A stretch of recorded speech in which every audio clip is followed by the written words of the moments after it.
பிஸ்மில்லாஹிர் ரஹ்மானிர் ரஹீம். அல்ஹம்துலில்லாஹ் வஸ்ஸலாத்து வஸ்ஸலாமு அலா ரசூலில்லாஹ் வ அலா ஆலிஹி வ ஸஹ்பிஹி வ மன் வலா. அல்லாஹ்வுடைய நபி ஸல்லல்லாஹு அலைஹி வஸல்லம் ஷைத்தான் ஒரு மனிதருடைய வீட்டில் எப்போது நுழைகிறான், எப்போது தங்குகிறான் என்பதை சொல்லியிருக்கிறார்கள். إذا دخل الرجل بيته فذكر الله عند دخوله وعند طعامه قال الشيطان لا مبيت لكم ولا عشاء وإذا دخل فلم يذكر اسم الله عند دخوله قال الشيطان أدركتم المبيت وإذا ثم يذكر اسم الله عند طعامه قال أدركتم المبيت والعشاء. ஒரு மனிதர் தன்னுடைய வீட்டிற்குள் நுழையும் போது அல்லது உணவு உண்ணும் போது அல்லாஹ்வை நினைவு கூர்ந்தால், வீட்டுக்குள்ள நுழைகிறோம், அல்லாஹ்வை நினைவு கூர்ந்து பிஸ்மில்லா சொல்லி உள்ள நுழைஞ்சா, அல்லது சாப்பிடுகிறோம், சாப்பிடும்போது பிஸ்மில்லா என்று சொல்லி அல்லாஹ்வை நினைவு கூர்ந்து சாப்பிட்டால், அப்போது ஷைத்தான் மற்ற ஷைத்தான்களிடம் சொல்லுவானாம், உங்களுக்கு இன்று இரவு தங்க முடியாது, இங்கே உங்களுக்கு இரவு உணவும் கிடைக்காது என்று சொல்லுவான். அதே நேரத்தில் ஒருவர் நுழையும் போது அந்த மனிதர் அல்லாஹ்வை நினைவு கூறவே இல்லை. வீட்டுக்குள் நுழையும் போதும் சரி, சாப்பிடும் போதும் சரி, அவர் அல்லாஹ்வை நினைவு கூறவே இல்லை. அப்பொழுது ஷைத்தான் சொல்லுவான், நீங்கள் இரவு தங்குவதற்கு இடம் உங்களுக்கு கிடைத்து விட்டது. அதே மாதிரி சாப்பிடும்போது ஒருவர் அல்லாஹ்வை நினைவு கூறவில்லை என்றால் அவன் சொல்லுவான் தன்னுடைய மற்ற ஷைத்தானிடம், நீங்கள் இரவு தங்கலாம், இதோ இரவு உணவும் உங்களுக்கு கிடைக்கும் என்று சொல்லுவான். ஜாபிர் ரலியல்லாஹு அன்ஹு அறிவிக்கக்கூடிய இந்த ஹதீஸ் சஹீஹ் முஸ்லிம் 2018வது ஹதீஸ். இதிலிருந்து நமக்கு தெரியக்கூடிய மிக முக்கியமான விஷயம், முதலாவது ஷைத்தான் தங்கக்கூடியவன், வீட்டிற்குள் நுழையக்கூடியவன், இரவும் தங்கக்கூடியவன். ஆக எப்போது அல்லாஹ்வின் பெயர் நினைவு கூறப்படுகிறதோ ஒரு வீட்டிலே, அப்போதுதான் அவனால் அங்கே தங்க முடியாது. ரசூல் ஸல்லல்லாஹு அலைஹி வஸல்லம் ஒரு பாத்திரம் இருக்கிறது, பாத்திரம் திறந்திருக்கிறது என்றால் அதை மூடி வையுங்கள் என்று சொல்லும் பொழுது, ஒருவர் அந்த பாத்திரத்தை பிஸ்மில்லா என்று சொல்லி அதனுடைய மூடியை மூடி வைத்தால் அதை ஷைத்தானால் அகற்ற முடியாது, அசைக்க முடியாது என்று சொன்னார்கள். ஆக அல்லாஹ்வின் பெயரை கொண்டு செய்யக்கூடிய காரியங்களுக்கு இருக்கக்கூடிய வலிமை, ஷைத்தானை விட்டு நாம் பாதுகாக்கப்படுகிறோம் என்பதற்கான மிக முக்கியமான காரணம் அது. இன்று பல நேரங்களில் வீட்டில் பலவிதமான பிரச்சனைகள், குழப்பங்கள், நோய் நொடிகள், இதுக்கெல்லாம் முக்கியமான காரணங்கள் உண்டு. ஷைத்தான் வீட்டிற்குள் தங்கி இருப்பது. ஆகவேதான் எந்த வீட்டில் சூரத்துல் பக்ரா, அல்லாஹ் இறக்கிய அல் பக்ரா அத்தியாயம் ஓதப்படுகிறதோ அந்த வீட்டிலிருந்து ஷைத்தான் விரண்டு ஓடுகிறான் என்று சொல்கிறார். ஆக வீட்டிலே அதிகமாக குர்ஆன் ஓதுவது, குறிப்பாக சூரத்துல் பக்ரா ஓதுவது, ஷைத்தான் அந்த வீட்டில் தங்க விடாமல் அவனுக்கு மிகவும் கடினமாக இருக்கக்கூடிய விஷயம். அதே மாதிரி எந்த வீட்டில் பிஸ்மில்லா சொல்லி உண்ணுகிறார்களோ அந்த வீட்டில் அவன் உண்ண முடியாமல் ஆகிவிடுவான். ஆகவே தன்னுடைய மற்ற ஷைத்தான்களிடம் அவன் சொல்லுவான், இந்த வீட்டில் நீங்கள் தங்க முடியாது, இங்கே சாப்பிட முடியாது, ஆக வேற வீட்டை தேடி போங்கள் என்று சொல்லுவான். இது யார்? ஜின்னின ஷைத்தான்கள். அவர்கள் நம்முடைய கண்களுக்கு தெரியாதவர்கள். ஆக வீட்டிலே தங்கி இருப்பது நமக்கு தெரியாது. வீட்டிலும் மிக முக்கியமாக ரசூல் ஸல்லல்லாஹு அலைஹி வஸல்லம் கழிவறைக்குள் நுழைவதற்கு முன்பு ஓத வேண்டிய மிக முக்கியமான ஒரு துஆவை நமக்கு கற்றுக் கொடுத்திருக்கிறார்கள். கழிவறையில் ஷைத்தான்கள் தங்குகிற இடம், அதிலும் ஆண் பெண் ஷைத்தான்கள். அல்லாஹும்ம இன்னி அஊது பிக மினல் குபுஸி வல் ஹவாயிஸ். இந்த துஆவுடைய அர்த்தம் என்ன?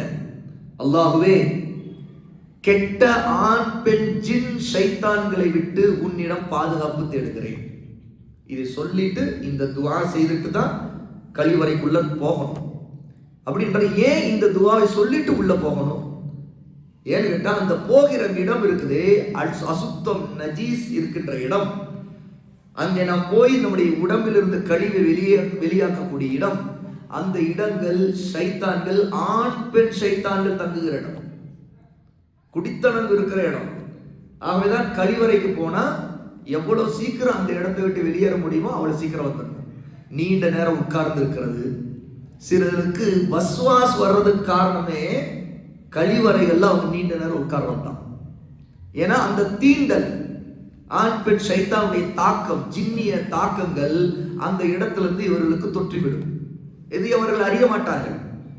ஆனா அந்த இடத்துல உட்கார்ந்து கொண்டு மொபைல் போன் பேசுறது, ஒரு காலத்துல அந்த இடத்துல உட்கார்ந்து கொண்டு நியூஸ் பேப்பர் வாசிக்கிறது, நியூஸ் பேப்பரை சொருகி வைக்கிறதே ஒரு வழக்கமா வந்து கழிவுடைய டேப் உடைய அந்த பைப்ல சொருகி வைக்கிறவங்க எத்தனையோ பேர் இருந்தாங்க. எப்பவுமே சொருகி இருப்பாங்க. பல வீடுகள் அந்த மாதிரி உண்டு. இன்றது மாறி இருக்கலாம். ஆனால் இப்போது அந்த இடத்திற்கு மொபைல் வந்திருக்கிறது.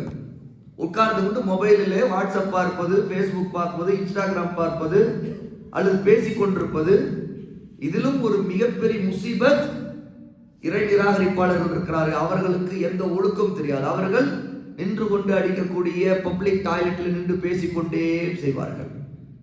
ஐடியில் இருக்கக்கூடியவர்கள் பலர் சொல்லுவார்கள், அவர்களுடைய அங்க இருக்கக்கூடிய அந்த ஊழியர்கள் இறை நிராகரிப்பாளர்கள் நின்று கொண்டு யூரின் போகும்போது 2 பேரும் ஒன்றா பேசிக்கிட்டு போறது, 2 பேரும் பேசிக்கிட்டே போய் ஒரு லெட்டின் பாத்ரூமுக்கு போயிட்டு பேசிக்கொண்டே இருந்து விட்டு அங்கிருந்து கழுவிட்டு வெளியே வர்றது, இது அவர்கள் ரொம்ப சாதாரண விஷயங்களாக இருக்கு. அப்ப இதெல்லாம் ஷைத்தானிய குணங்கள். ஏனென்றால் அங்கே அவர்களுக்கு பாதுகாப்பே இருக்காது. ஏனென்றால் எவ்வளவு நேரம் அப்படி இருக்கிறோமோ பாதுகாப்பற்ற ஒரு இடத்தில் ஜின்னின ஷைத்தானுடைய தீண்டல் ஏற்படும். ஆகவே ஒரு வீட்டிற்குள் பிஸ்மில்லா சொல்லாமல் நுழைவது, சாப்பிடும்போது பிஸ்மில்லாமல் சொல்லாமல் இருப்பது, குடிக்கும் போது பிஸ்மில்லா சொல்லாமல் இருப்பது, ஏன் ஒரு ஆண் பெண் கணவன் மனைவி சேரும் போது பிஸ்மில்லா சொல்லாமல் சேர்ந்தால் அவர்களுக்கு ஷைத்தானுடைய தீண்டல் ஏற்படும். ஆகவே ரசூல் ஸல்லல்லாஹு அலைஹி வஸல்லம் கணவன் மனைவி சேரும் போது பிஸ்மில்லா அல்லாஹு ஜன்னிபன ஷைத்தான வ ஜன்னப ஷைத்தான மா ரஸக்தனா என்ற துஆவை சொல்லி கொடுத்திருக்கிறார். அல்லாஹ்வின் பெயரை கொண்டு அந்த நேரத்தில் கூட நம்முடைய தேவையை தீர்த்து கொள்ளக்கூடிய அந்த நேரத்தில் கூட ரசூலுல்லாஹ் பிஸ்மில்லா சொல்லுங்கள் என்று சொல்றாங்க. ஏன்? அதுக்கு அடுத்த ரசூலுல்லாஹ் கற்றுக் கொடுத்த துஆவிலே தெரியும், அல்லாஹும்ம ஜன்னிபன ஷைத்தான வ ஜன்னிப ஷைத்தான மா ரஸக்தனா. அல்லாஹ்வை எங்களை விட்டு ஷைத்தானுடைய தீண்டலை விட்டு பாதுகாத்திடு, எங்களுடைய சந்ததிக்கு பாதுகாத்திடு, எங்களுக்கு நீ கொடுக்கக்கூடிய ரிஸ்க், அந்த ரிஸ்க் என்ன? சந்ததி, அந்த சந்ததியும் ஷைத்தானை விட்டு பாதுகாத்திடு என்று கேட்கிற துஆவை ரசூலுல்லாஹி ஸல்லல்லாஹு அலைஹி வஸல்லம் கற்றுக் கொடுத்திருக்கிறார். சகோதரர்களை, இதெல்லாம் நாம் கற்றுக்கொள்ள வேண்டும். இதுதான் தீன், இதுதான் இல்ம், இதுதான் அஸ்ஸுன்னah. நம்முடைய வாழ்க்கையில் இஸ்லாம் எப்போது வரும்? நாம் இஸ்லாமை அறியும் போது, சுன்னாவை அறியும் போது. நமக்கு அறியாத எவ்வளோ விஷயங்கள் இந்த உலகத்தில் நம்மை சுற்றி இருந்து கொண்டே இருக்கிறது. ஷைத்தான்கள் இருந்து கொண்டே இருக்கிறார்கள். எந்த நேரத்தில் நம்முடைய வாழ்க்கையில் ஷைத்தானுடைய தீண்டல், எப்படி நம்முடைய வாழ்க்கை நாசமாகும் என்பது நமக்கு தெரியாது. அல்லாஹ்வின் பக்கம் திரும்ப வேண்டும், தீனுடைய இல்மை கொண்டு திரும்ப வேண்டும். இதை நாம் தெரிந்து கொள்ள வேண்டும். ரசூலுல்லாஹி ஸல்லல்லாஹு அலைஹி வஸல்லம் ஒருவர் அல்லாஹ்வை நம்பிக்கை கொண்டிருக்கும் பொழுது அந்த நம்பிக்கையை, ஈமானை ஷைத்தான் கெடுத்து அதில் சந்தேகங்களை புகுத்தி ஒருத்தரை குஃப்ரிலே கொண்டு போய் தள்ளுவதற்கு ஷைத்தான் மிகவும் விரும்புவான் என்று சொல்லுகிறார்கள். ரசூல் ஸல்லல்லாஹு அலைஹி வஸல்லம் சொன்னார்கள், இந்த ஹதீஸை கேளுங்கள், யஅதி ஷைத்தானு அஹதகும், உங்களில் ஒருவரிடம் ஷைத்தான் வருவான். ஷைத்தான் வருவான். ஷைத்தான் வருவான். எப்படி வருவான்?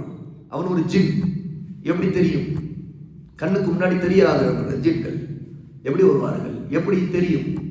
மனிதர்களிடம் வருவார்கள், மனிதனுடைய வடிவத்தில் வருவார்கள், அல்லது மனிதனுக்குள் நுழைந்து வருவார்கள், மனிதனுடைய உருவத்தில் வருவார்கள்.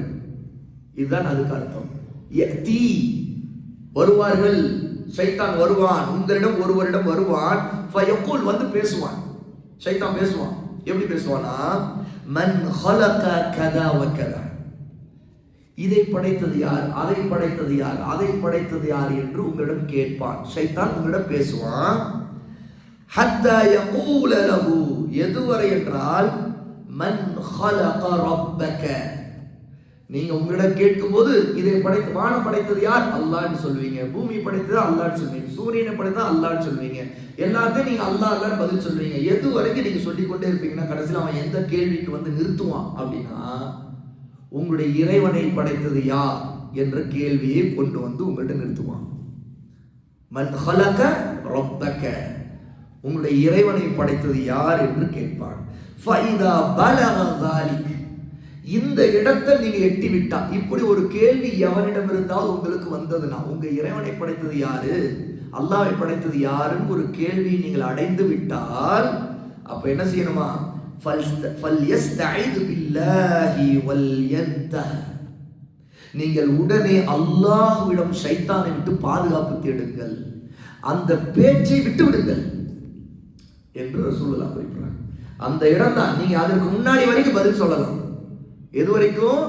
இதை படைத்தது யார், அதை படைத்ததான்னு கேட்கும் போதெல்லாம் நீங்க ஈமான் கொண்ட ஒருத்தர் என்ன பதில் சொல்வீங்க? படைப்பாளன் யார், அல் காலிக் யார், அல் ஹல்லாக் யார், அல்லாஹ் சுப்ஹானஹு வ தஆலா. அல் பாரி, அல் முஸவ்விர், முன்மாதிரி என்று படைக்கக்கூடியவன், மிகவும் அழகான உருவத்தை உருவாக்கக்கூடியவன். அல் முஸவ்விர், அல்லாஹ்வுடைய பெயர்கள் இது. அல் அஸ்மாஉல் ஹுஸ்னால மிக அழகான பெயர்கள் உள்ள அவனுக்கு அவன்தான் படைப்பாளன் என்கிற தன்மை உண்டு, வல்லமை உண்டு. அவனுக்கு இணையாக வேறு யாரும் படைப்பாளன் இல்லை. ஆகவே நீங்கள் சொல்லுகிற பதில் அல்லாஹ் அல்லாஹ் அல்லாஹ் என்கிற பதில் தெளிவான பதில், சரியான பதில். ஆனால் எப்போது ஒரு ஷைத்தான் உங்களிடம் வந்து அல்லாஹ்வை படைத்தது யார், உங்கள் இறைவனை படைத்தது என்று கேட்கிறார்களோ, நீங்கள் முதலில் செய்ய வேண்டியது தர்க்கம் அல்ல. இங்கே கவனியுங்கள், ரசூலுல்லாஹ் கற்றுக் கொடுக்கிறது நீங்கள் அவர்களை விடாதீர்கள், தர்க்கம் செய்யுங்கள் அல்ல. ரசூலுல்லாஹ் பதில் ஃபல்யஸ்தஈது பில்லாஹ், நீங்கள் உடனே அல்லாஹ்விடம் பாதுகாப்பு தேடுங்கள். முதல் கடமை அதான். முதல்ல பாதுகாப்பு தேடுங்கள். இரண்டாவது ரசூலுல்லாஹ் சொல்றாங்க, அந்த தர்க்கத்தை, விவாதத்தை, அந்த பேச்சை, அதுக்கு அடுத்து அவன் திரும்ப கேள்வி கேட்கிறத துண்டிச்சிருங்க. அதுக்கு பிறகு அவனுக்கு பதில் அளிக்காதீர்கள். நீங்க அதை விட்டு விலகி விடுங்கள் என்று சொல்லுகிறார். இந்த ஹதீஸை அபூ ஹுரைரா ரலியல்லாஹு அன்ஹு அறிவிக்கிறார்கள். புகாரியில 3276வது ஹதீஸ். இந்த ஹதீஸுடைய சுவாரஸ்யம் என்ன தெரியுமா? இதை ரசூலுல்லாஹ் அபூ ஹுரைராவை நோக்கி சொல்லுகிறார்கள் இல்லையா? உங்களில் ஒருவரிடம் வருவான் என்று சொல்லும்போது இந்த ஹதீஸை அறிவிக்கிற அபூ ஹுரைரா சொல்லுகிறார்கள், இது போலவே என்னுடைய வாழ்க்கை நடந்தது.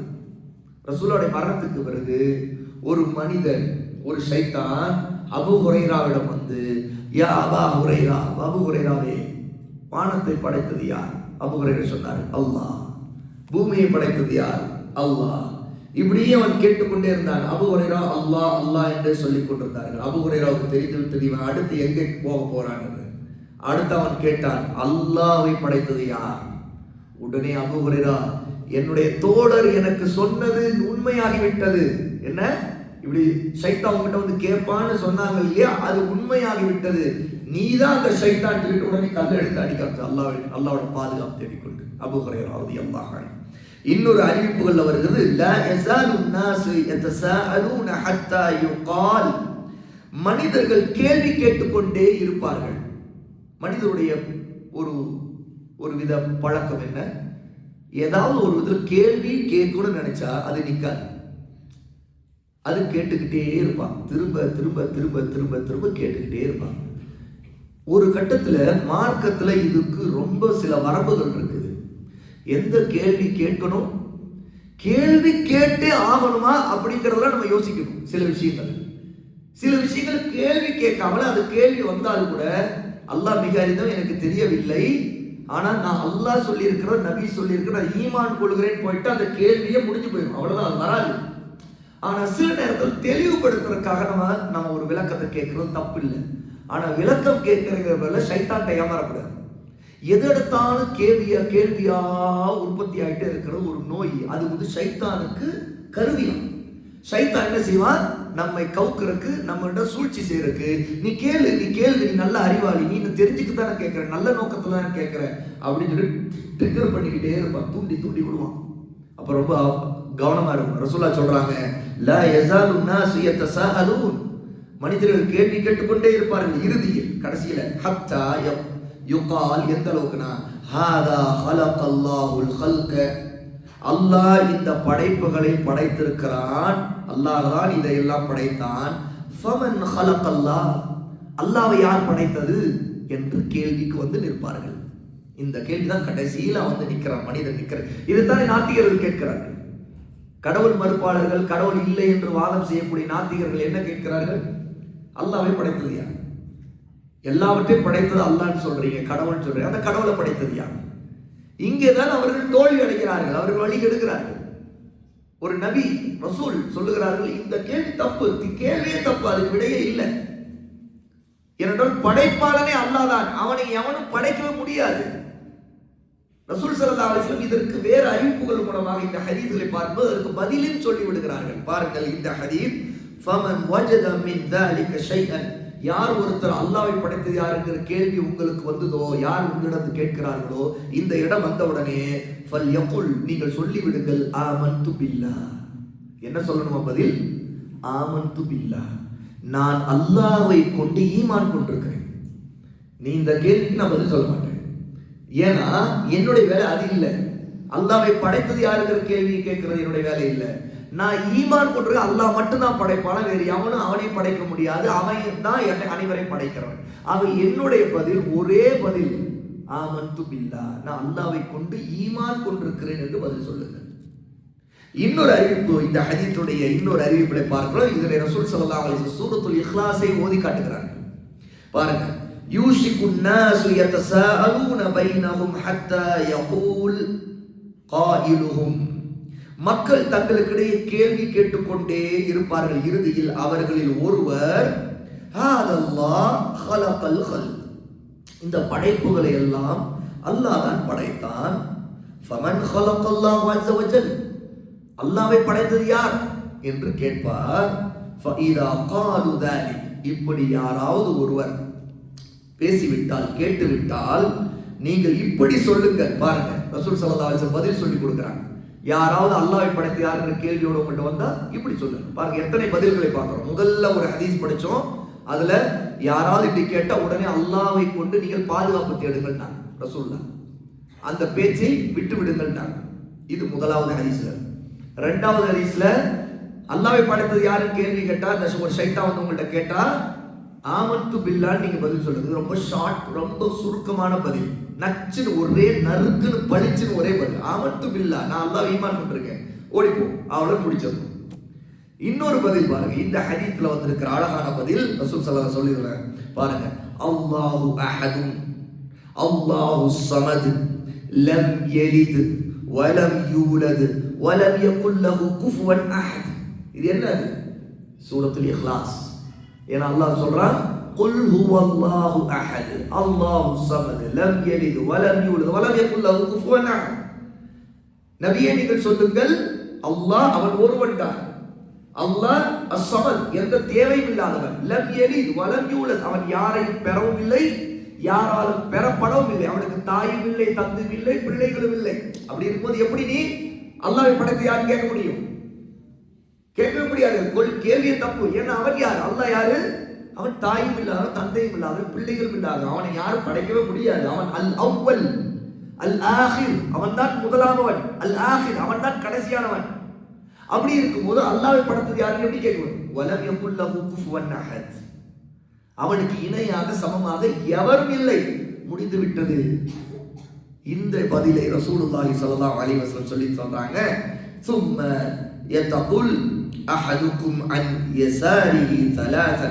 இதற்கு பிறகு ரசூலுல்லாஹ் இன்னொன்னு சொல்லி தராங்க. இந்த ஹதீஸ்ல பாருங்க, எப்படி ஹதீஸ்களை படிக்கிறோம் பாருங்க சகோதரர்களே. இதான் மஜ்லிஸ், மலக்குகள் சூழ்ந்து கொள்கிற மஜ்லிஸ். இல்மை இப்படி தேடுங்கள், உட்கார்ந்து நம்ம எப்படி நம்முடைய ஈமான் அதிகரிக்கிறது. ஒரு ஹதீஸ் எப்படி அபூ ஹுரைரா சொல்லி, இந்த எல்லா ஹதீஸுமே அபூ ஹுரைரா தான் அறிவிக்கிறார், பல ஹதீஸ்களை அறிவிக்கிறார். அப்ப நம்முடைய ஈமான், நம்முடைய இல்ம் எப்படி அதிகரிக்கிறது பாருங்க. ரசூலுல்லாஹ் சொல்றாங்க, இதற்கு பிறகு இந்த சூரா இக்லாஸை பதிலாக நீங்கள் சொன்ன பிறகு இடது பக்கம் நீங்கள் 3 முறை துப்புங்கள். இப்படி 3 முறை துப்பணும். இடது பக்கம்